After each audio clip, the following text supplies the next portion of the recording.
Assalamualaikum warahmatullahi wabarakatuh. Apa kabar anak-anakku yang soleh dan soleha? Semoga kita semua sehat selalu ya. Kita akan belajar tema 5, subtema 3, pelajaran IPA di halaman 295.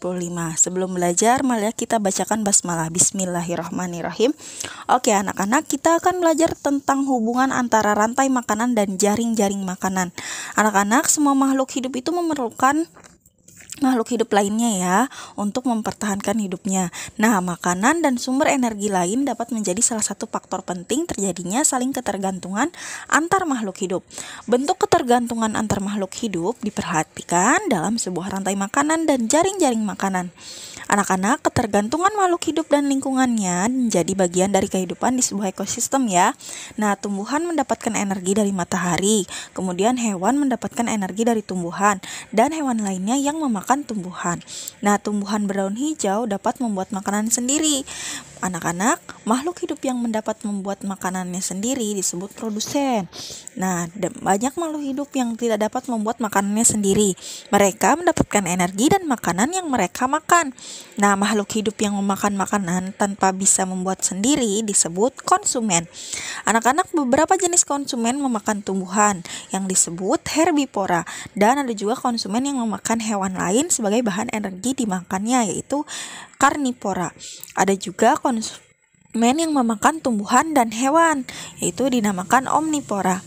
Nah, anak-anak, energi mengalir dari satu makhluk hidup ke makhluk hidup lainnya pada rantai makanan. Nah, rantai makanan merupakan hubungan yang khas antara sekelompok produsen dan konsumen. Konsumen memakan produsen melepaskan energi kepada konsumen. Nah, konsumen ini menjadi mangsa konsumen lainnya ya. Mangsa itu adalah sebuah hewan yang diburu untuk dimakan oleh hewan lain. Nah, mangsa ini akan melepas energinya kepada pemangsa. Pemangsa itu atau predator adalah konsumen yang berburu makanan. Jadi anak-anak, energi dialirkan dari produsen kepada konsumen di dalam rantai makanan. Anak-anak, di dalam sebuah ekosistem terdapat rantai makanan yang saling berhubungan. Nah, satu jenis hewan dapat terlibat dalam beberapa rantai makanan. Begitu juga dengan produsen. Kumpulan beberapa rantai makanan dalam satu ekosistem disebut jaring-jaring makanan. Nah, dalam jaring-jaring makanan ini, semakin banyak jumlah hewan yang terlibat, energi yang mengalir juga akan semakin kompleks ya. Pada jaring-jaring makanan ini dimungkinkan terjadi persaingan antar makhluk hidup, baik dalam rantai makanan maupun jaring-jaring makanan. Setiap komponen dalam jaring-jaring makanan saling mempengaruhi satu dengan jaring lainnya ya.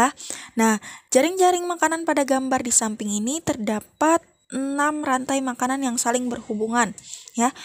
Contohnya dimulai dari padi sebagai produsen ya, dimakan oleh ulat, bisa juga dimakan oleh tikus, kemudian tikus dimakan elang atau tikus dimakan ular ya. Atau kita lihat dimulai dari padi, belalang dimakan oleh burung, burung dimakan oleh ular, ular dimakan oleh elang. Atau dari ulat, padi dimakan ulat, ulat dimakan kodok, kodok dimakan ular, ular dimakan elang, atau kodok dimakan elang langsung, seperti itu. Selanjutnya kita buka halaman 297. Di sini ada pengaruh perubahan lingkungan terhadap keseimbangan ekosistem. Anak-anak, perubahan yang terjadi di lingkungan menyebabkan terganggunya keseimbangan ekosistem. Hal ini disebabkan karena sebagian komponen lingkungan menjadi berkurang fungsinya. Nah, hal ini juga mempengaruhi rantai makanan ya. Ingat, rantai makanan sebagai bagian dari jaring-jaring makanan pada sebuah ekosistem tidak akan terputus selama sebuah bagian dari rantai tersebut tetap berperan. Nah, kita perhatikan ya jaring-jaring makanan pada ekosistem di bawah ini. Nih, di gambar ini dimulai dari produsennya adalah sawi. Sawi dimakan tikus, tikus dimakan elang. Atau bisa juga dari sawi dimakan ulat, ulat dimakan burung, burung dimakan elang. Bisa juga dari sawi dimakan belalang, belalang dimakan katak, katak dimakan elang. Atau bisa juga dari sawi dimakan belalang, belalang dimakan burung pipit dimakan elang. Seperti itu. Nah, anak-anak, Dari sini kita bisa lihat elang menjadi salah satu hewan dalam jaring-jaring makanan ya.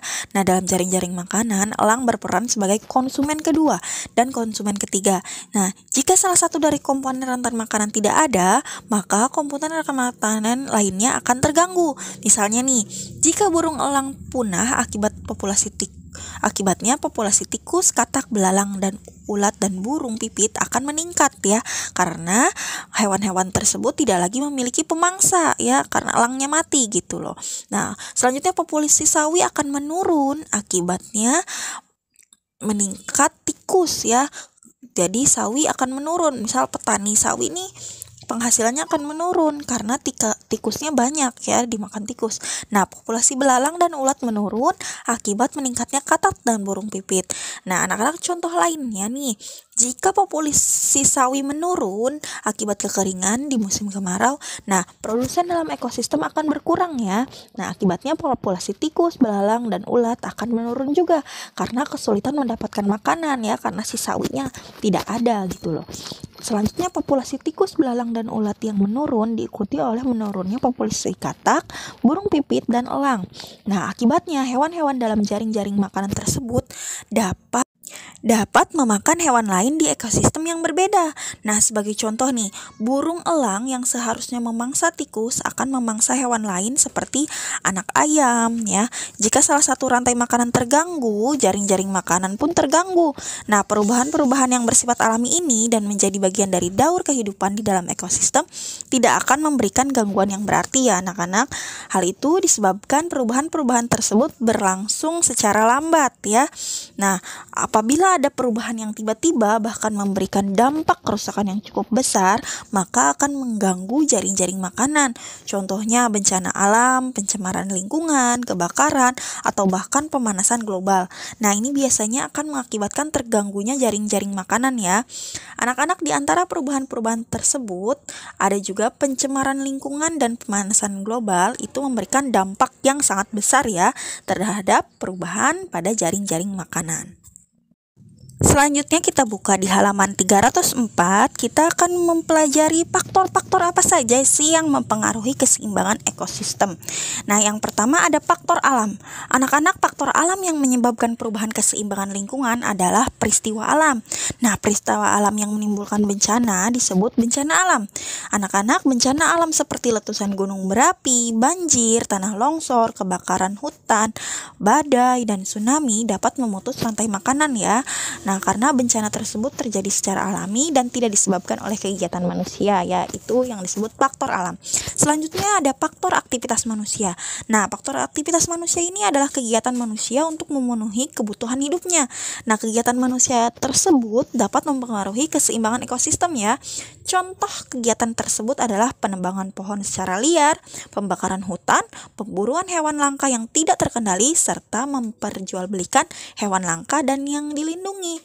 Selain itu anak-anak, pemakaian pupuk buatan yang berlebihan, adanya pembuangan sampah sembarangan dan limbah secara sembarangan, serta beberapa kegiatan yang mencemari lingkungan, ini juga menyebabkan keseimbangan ekosistem terganggu ya. Selanjutnya ada juga penebangan pohon dan pembakaran hutan dapat mengganggu rantai makanan dan jaring-jaring makanan ya, serta punahnya beberapa jenis satwa atau binatang atau hewan ya. Nah, berkurangnya habitat tumbuhan dan hewan akan menyebabkan pemangsa kesulitan mencari makanan. Nah, dari keseimbangan ekosistem pun jadi terganggu ya. Nah, anak-anak, pemakaian pupuk buatan dan zat-zat kimia berbahaya secara berlebihan juga dapat merusak tanah sebagai sumber makanan dan tempat tinggal berbagai jenis organisme. Penggunaan pestisida akan membunuh hewan-hewan selain hama yang memenuhi keseimbangan ekosistem. Selain itu, kebiasaan membuang sampah dan limbah yang berbahaya secara sembarangan dapat menimbulkan pencemaran lingkungan. Maka dari itu, kita sebagai manusia ya harus menjaga lingkungan ya, supaya keseimbangan ekosistem tetap terjaga. Oke anak-anak, tugasnya adalah evaluasi subtema 3 pelajaran IPA di halaman 309, silahkan diisi, kemudian masukkan jawaban kalian ke dalam link yang akan Ibu bagikan di WA group ya. Sekian kita ucapkan hamdalah, alhamdulillahirabbil alamin. Ibu akhiri, wabillahi taufiq wal hidayah. Wassalamualaikum warahmatullahi wabarakatuh.